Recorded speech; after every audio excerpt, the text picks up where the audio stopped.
आज है 24 मई। सुबह की 5 प्रमुख सुर्खियों से आज हम अपना दिन का शुरुआत करेंगे। ज्योति रात्रे एवरेस्ट पर चढ़ाई करने वाली सबसे वृद्ध भारतीय महिला बनी। नॉर्वे, आयरलैंड और स्पेन फिलिस्तीन को एक स्टेट राष्ट्र के रूप में मान्यता देते हैं।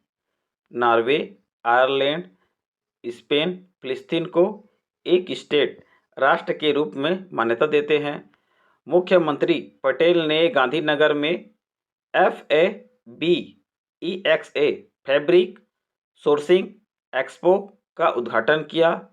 जायडस को अस्थमा के इलाज के लिए जेनरिक दवा के लिए US FDA की मंजूरी मिली। मैनचेस्टर सिटी ने प्रीमियर लीग में लगातार चौथी बार ऐतिहासिक खिताब जीता। इन सुर्खियों को और भी विस्तार से जानते हैं। लोकसभा चुनाव 2024, प्रशांत किशोर की भविष्यवाणी। जन सुराज पार्टी के प्रमुख प्रशांत किशोर ने भविष्यवाणी किया कि प्रधानमंत्री नरेंद्र मोदी के लोकसभा चुनावों में भाजपा को एक और जीत दिलाएंगे, जो संभावित रूप से उनकी 2019 की 303 सीटों को पार कर जाएगी। किशोर इस बात पर जोर देते हैं कि भाजपा सरकार के खिलाफ कोई व्यापक जनाक्रोश नहीं है, केवल कुछ निराशा और अधूरी आकांक्षाएं हैं। आपको पता होगा, आप YouTube पर या गूगल भी कर सकते हैं प्रशांत किशोर सर जी के बारे में। ये जो भविष्यवाणी करते हैं, ये बेसिक तथ्य के आधार पर अपना भविष्यवाणी करते हैं। तो जरूर आप इनका स्पीच सुनिएगा। हिमालयन आइबेक्स स्थान है हिमालय क्षेत्र और 4500 मीटर की ऊंचाई पर पाया जाता है। स्क्रीन पर आप देख सकते हैं हिमालयन आइबेक्स। स्थिति में देखेंगे कि असुरक्षित आवास के नुकसान और शिकार के कारण जनसंख्या में काफ़ी गिरावट हो रही है। कारण भी देख सकते हैं कि जलवायु परिवर्तन, आवास विखंडन, अवैध शिकार प्रभाव में जानेंगे कि स्थानीय पारिस्थितिकी तंत्र का विघटन, अल्पाइन जैव विविधता में एक प्रमुख प्रजाति का नुकसान। महत्व में जानेंगे कि पारिस्थितिक संतुलन बनाए रखने के लिए आवश्यक है संरक्षण प्रयासों की आवश्यकता है, जो इसके संरक्षण पर प्रकाश डालता है। अब जानेंगे गौतम बुद्ध की 2586वीं जयंती 23 मई को मनाया गया। बुद्ध पूर्णिमा को बुद्ध जयंती, वैशाख वैशाख वैशाख वैशाख वैशाख वैशाख वैशाख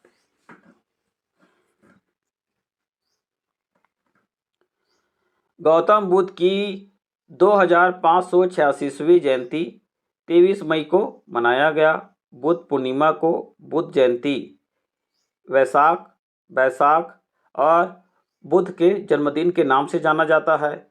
यह गौतम बुद्ध के जीवन और शिक्षाओं का जश्न मनाता है। उनकी जयंती और ज्ञान प्राप्ति निर्वाण के लिए इस दिन को चिन्हांकित किया गया। लगभग 563 ईसा पूर्व नेपाल के लुम्बिनी लगभग 563 ईसा पूर्व नेपाल के लुम्बिनी में जन्मे बुद्ध ने बिहार के बोधगया में एक बोधि वृक्ष के नीचे ज्ञान निर्वाण को प्राप्त किया था। बुद्ध की मृत्यु 80 वर्ष की आयु में उत्तर प्रदेश के कुशीनगर में हुई थी। विश्व कछुआ दिवस 23 मई को प्रतिवर्ष मनाया जाता है। कछुओं और कच्छापों के संरक्षण के बारे में जागरूकता बढ़ाने के लिए 23 मई को विश्व कछुआ दिवस भी मनाया जाता है। 2000 में अमेरिकन टार्टोइस रेस्क्यू के द्वारा शुरू किए गए इस दिवस का उद्देश्य लोगों को कछुओं और कच्छापों के बीच अंतर और उनके पारिस्थितिक महत्व के बारे में शिक्षित करना है।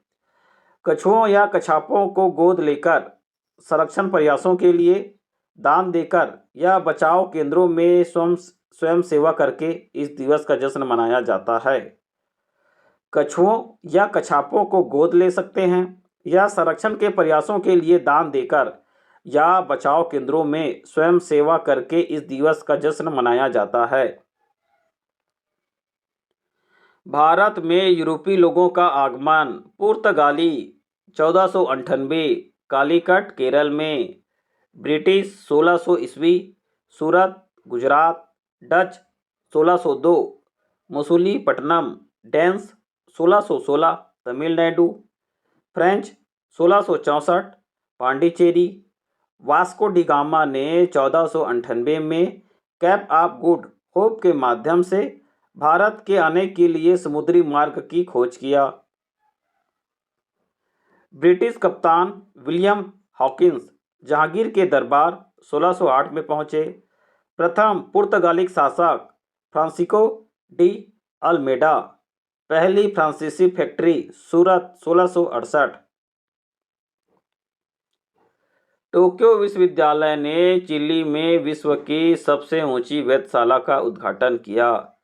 टोक्यो विश्वविद्यालय ने चिली के एंटोफगास्टा टोक्यो विश्वविद्यालय ने चिली के एंटोफगास्टा क्षेत्र में समुद्र तल से 5640 मीटर ऊंचे आटाकामा वेधशाला का उद्घाटन किया। इसे विश्व की सबसे ऊंची वेधशाला होने के लिए गिनीज वर्ल्ड रिकॉर्ड से सम्मानित किया गया है।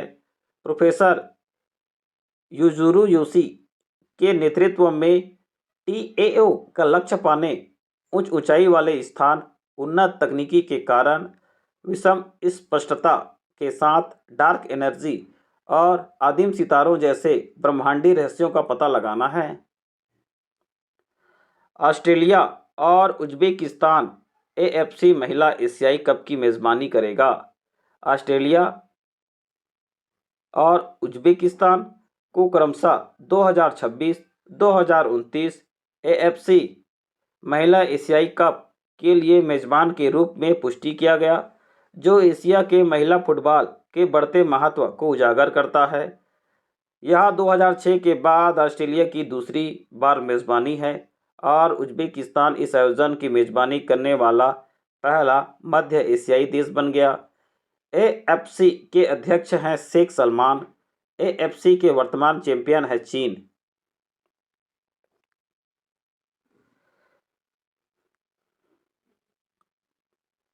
ज्योति अत्रे एवरेस्ट पर चढ़ाई करने वाली सबसे वृद्ध भारतीय महिला बनी। 55 वर्षीय भोपाल की ज्योति अत्रे 19 मई को माउंट एवरेस्ट पर चढ़ने वाली सबसे वृद्ध भारतीय महिला बन गई, जो मौसम के कारण 2023 की 8160 मीटर की चढ़ाई में बाधा उत्पन्न होने के बाद अपने दूसरे प्रयास में 8848.86 मीटर की ऊंचाई तक पहुंची। वह बोलीविया के पर्वतरोही डेविड ह्यूगो आयाविरी क्विस्पे के नेतृत्व वाली 15 सदस्य टीम का हिस्सा थी। ज्योति ने 53 वर्षीय संगीता बहाल का रिकॉर्ड तोड़ दिया, जिन्होंने 19 मई 2018 को एवरेस्ट फतह किया था। इलियाराजा और IIT मद्रास ने संगीत अनुसंधान केंद्र की स्थापना किया। इलियाराजा और IIT मद्रास ने संगीत अनुसंधान केंद्र की स्थापना किया। इलियाराजा और त्रिपुरा के राज्यपाल इंदिरा सेना रेड्डी नल्लू ने IIT मद्रास में Ilaiyaraaja centre for music learning and research की आधारशिला रखी। इलियाराजा का अनुमान है कि केंद्र AI जैसे उन्नत तकनीकों का उपयोग करके लोगों को संगीत के प्रति उनके जुनून को आगे बढ़ाने में मदद करेगा। इसी बीच इलियाराजा कॉपीराइट को लेकर अपनी लड़ाई को लेकर चर्चा में हैं। IITM के निदेशक हैं V Kamakoti. Norway, Ireland, Spain ने फिलिस्तीन को एक स्टेट राष्ट्र के रूप में मान्यता दिया। नॉर्वे, आयरलैंड और स्पेन ने 28 मई से फिलिस्तीन को एक स्टेट राष्ट्र के रूप में औपचारिक मान्यता देने की घोषणा किया, जिसमें उद्देश्य स्थायी मध्य पूर्व शांति के लिए दो राष्ट्र समाधान का समर्थन करना है। आयरलैंड के साइमन हैरिस और स्पेन के पेड्रो साचेज ने इजराइल फिलिस्तीनी संघर्ष के समाधान को सुविधाजनक बनाने के लिए ऐतिहासिक महत्व इरादे पर जोर देते हुए इस कदम का समन्वय किया।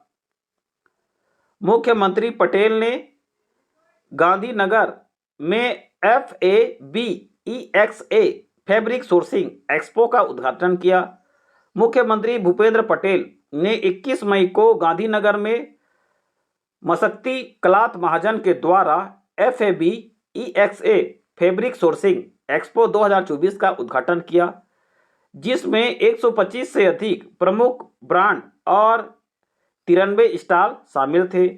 24 मई तक चलने वाले इस एक्सपो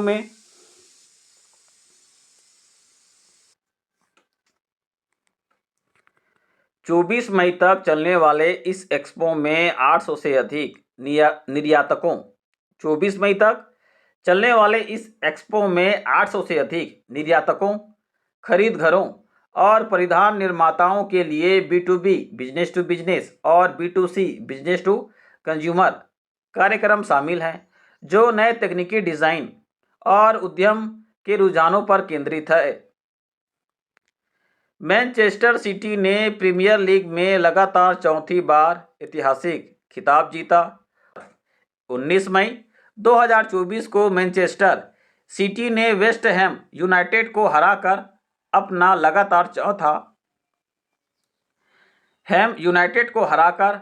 लगातार चौथा प्रीमियर लीग खिताब जीता, जिससे वह उपलब्धि हासिल करने वाली पहली टीम बन गई है। यह जीत पिछले सीजन में मैनचेस्टर यूनाइटेड के लगातार 3 प्रीमियर लीग खिताब के रिकॉर्ड और उनके ऐतिहासिक तिहरे के अनुकरण के बाद है। 2021, 2022, 2023, 2024 Manchester city, 2010 Liverpool, 2018, 2019 Manchester city. इस प्रकार से ये जीत का भारतीय मूल के वैज्ञानिक श्रीनिवास आर कुलकर्णी ने सा पुरस्कार जीता। भारतीय मूल के पुरस्कार विजेता हैं कैलटेक के प्रोफेसर श्रीनिवास आर कुलकर्णी। 2024 के लिए खगोल विज्ञान में सा पुरस्कार जीता। अग्रणी कार्य में देखेंगे कि मिलीसेकंड पल्सर, गामा किरण विस्फोट, सुपरनोवा और अन्य क्षणिक खगोलीय घटनाओं में अभूतपूर्व खोजों के लिए मान्यता प्राप्त। अन्य विजेताओं में लाइफ साइंस एंड मेडिसिन में स्वीले, थिन और स्टुअर्ट ऑर्किन और गणितीय विज्ञान के लिए पीटर सारनाक शामिल हैं। कामी रीता शेरपा ने माउंट एवरेस्ट पर नया रिकॉर्ड बनाया। नेपाली पर्वतारोही है कामी रीता शेरपा ने 10 दिनों में 2 बार माउंट एवरेस्ट पर चढ़ाई की और 22 मई 2024 को अपनी 30वीं चढ़ाई हासिल किया। कामी रीता 30 बार शिखर पर पहुंचने वाले पहले व्यक्ति हैं, जिन्होंने 12 मई 2024 को बनाए गए 29 आरोहण के अपने रिकॉर्ड को पीछे छोड़ दिया। पिछले वर्ष 23 मई को कामी रीता ने 28वीं बार माउंट एवरेस्ट पर सफलतापूर्वक चढ़ाई की थी। खीमलाल गौतम पर्यटन विभाग के एवरेस्ट कैंप के प्रमुख हैं। कलकत्ता उच्च न्यायालय ने ओबीसी प्रमाण पत्र रद्द कर दिए। कलकत्ता उच्च न्यायालय ने 2010 के बाद जारी किए गए पश्चिम बंगाल के सभी ओबीसी प्रमाण पत्रों को अमान्य कर दिया। न्यायमूर्ति तपव्रत चक्रवर्ती और चंद्रशेखर मंथा ने राज्य की प्रमाण पत्र जारी करने की प्रक्रिया को चुनौती देने वाली एक याचिका को संबोधित करते हुए कहा कि इस फैसले से ऐसे प्रमाण पत्रों के अंतर्गत पहले से ही कार्यरत लोगों पर कोई प्रभाव नहीं पड़ेगा। जाइडस को अस्थमा के इलाज के लिए जेनरिक दवा USFDA की मंजूरी मिली। और आपको पता होगा जाइडस एक फार्मास्यूटिकल मेडिसिन कंपनी है। USFDA डीए की मंजूरी। जाइडस लाइफ साइंसेज को थियोफिनाइल एक्सटेंडेड रिलीज टेबलेट 300 मिलीग्राम और 450 मिलीग्राम के विपणन के लिए अमेरिकी खाद्य एवं औषधि प्रशासन से अंतिम मंजूरी मिल गई। उपचार और उपयोग में देखेंगे कि थियोफिनाइल अस्थमा और chronic obstructive pulmonary disease COPD Copt के लिए निर्धारित है। बाजार प्रवेश में जानेंगे कि इस अनुमोदन के साथ जाइडस अब इस जेनरिक अस्थमा की दवा को अमेरिकी बाजार में पेश कर सकता है। इस प्रकार से आज का हमारा करंट अफेयर का पार्ट 1 हो चुका है कंप्लीट। जल्द ही आपको पार्ट 2 भी देखने को मिल जाएगा। यदि आपको मेरा प्रयास अच्छा लगता है तो लाइक शेयर सब्सक्राइब परिवार और दोस्तों में शेयर कीजिएगा। धन्यवाद।